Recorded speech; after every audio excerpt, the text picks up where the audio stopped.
So I just wanted to have a bit of a low-key chat around how I'm feeling about social work right now. So I was being a little bit dramatic the other day around how I feel like I've just been shouted at a lot lately by the people I'm involved with supporting. I think that can be really sort of difficult. I find it hard, when you get off the phone, that feeling afterwards when someone's like clearly really upset.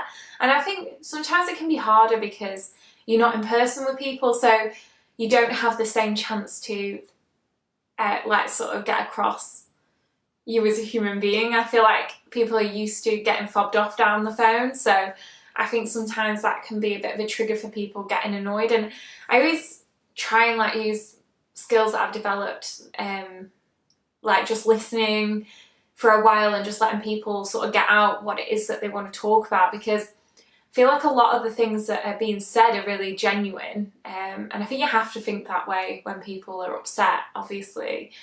But it is a frustrating time because I work in adult services and there just isn't the care that should be there for people, and it just feels like it's been hit worse than even the beginning of the pandemic, about the strain on services. And there's a lot of people that really need care that just haven't got it available at the moment, and I think that's difficult. And I remember reading in this book a while ago about how social work is stressful by the nature of people's lives being stressful, and we often are supporting people when they're in positions where they might be in crisis, so it's just sort of managing that.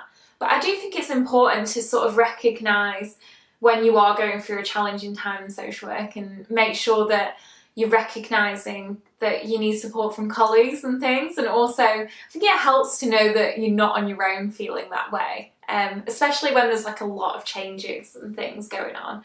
And I think that it's also getting those nice moments of reflection when you feel proud of something. So I had a really, really nice compliment come through the other day, and it just kind of reminds you and grounds you to why you're actually doing what you're doing when people say things about how you made them feel a certain way with what you did and how they felt prioritised and that you acted quickly and sorted things so that it was a massive stressful thing, but you managed to break it down and help people. I just feel like all of those things, when you actually achieve that for someone, it does make you feel really good, and it kind of makes you recognise how far you've come, because sometimes when you're sort of dealing with the day-to-day stress, you can forget to realise how many skills or knowledge you've actually acquired over time. And I think social work is one of those things where you do gain skills quite quickly because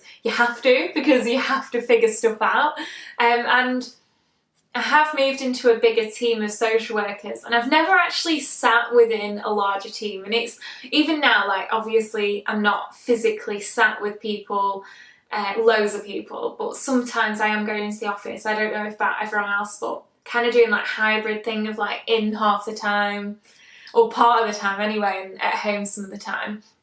I find that absolutely brilliant in terms of energy levels and work-life balance and things. Although you find yourself out and about a lot of the day, even when you're based from home in the morning. But I think it's just the morning of not having to do that rush hour bit, and it just makes you feel more energized, and it just makes you feel more in control. I don't know if anyone else has found that, but that's how I feel. I'm enjoying being on Twitter, and I know a lot of people have had bad experiences of Twitter, but I find it really good for social work. So I'll put my Twitter thing just on the screen in case people are interested, and I'm not just trying to sort of put my thing there, but I just think that Twitter's a good place to actually find other interesting people. And I think there's a lot more people putting blogs out and things lately. I've got my friend's blog about dyslexia that I think is one of my favourite blogs ever. I'm going to put hers on here actually. I've got a student who is absolutely brilliant that I've been sort of mentoring at work, and I've really enjoyed that. And I suppose the thing that I wanted to say is you often feel like you don't have time to do things like being a practice educator or a best interest assessor in my adults position. Like, I found the training hard, like balancing it, but I do feel like it gives you that sense of that you're moving forward with things. And I think it's not that I would do it like right now, I'm actually really happy in my role, but it's kind of nice to consider options of things that you could do as an independent social worker if you wanted to. So things like being a practice educator, you could do on like you could do freelance and you wouldn't have to work for a local authority, or things like that. And I think they are genuine skills that you're building up that you could use in other ways. And even if you're not going to use them at that time specifically, it's good to have like a toolbox of things that you could use and consider how your career could be in the future if you chose to go down a different track. Because sometimes if you just stay doing the same thing, it can make you feel a little bit trapped. And I always like to remember that I'm choosing to go to work, even if it doesn't feel like I am, or if it's like a difficult day. I'm making the choice to go in. I am in control of my life. And I think it's just important not to feel like you're giving all your power away. I always think, we're taught a lot about power in our social work training, but we need to think about it with ourselves and think about taking control of our energy. So I really think about that now when I'm in the office, about sort of making sure that I'm taking care of myself as well. So like 10:30, I tend to just like nip outside of my office and like go Subway just downstairs and get a coffee. It kind of just like takes control back of my day and like makes me feel a little bit better just getting some fresh air. I think when I was a more newly qualified social worker, I felt like I needed to be chained to my desk every minute, and if I went out for a second it would look bad.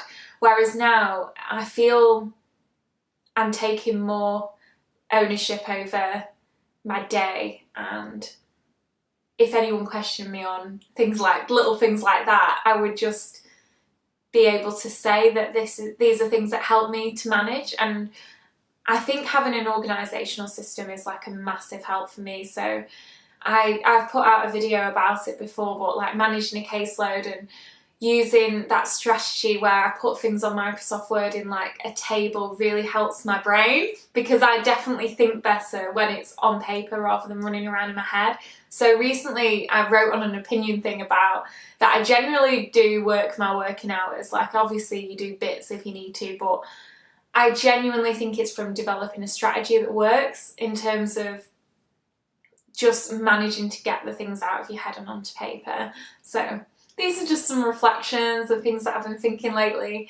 I just hope that everyone's okay, because I feel like people have got very different experiences of social work, and I suppose my final point would be to just know that not every social work place seems to be set up for social workers to do well. Like I feel lucky in my organisation, but it seems like some people are working in conditions that are really difficult, and I just really feel for those people. And I suppose I just hope that people are okay out there. So that's everything I was going to say. So thank you.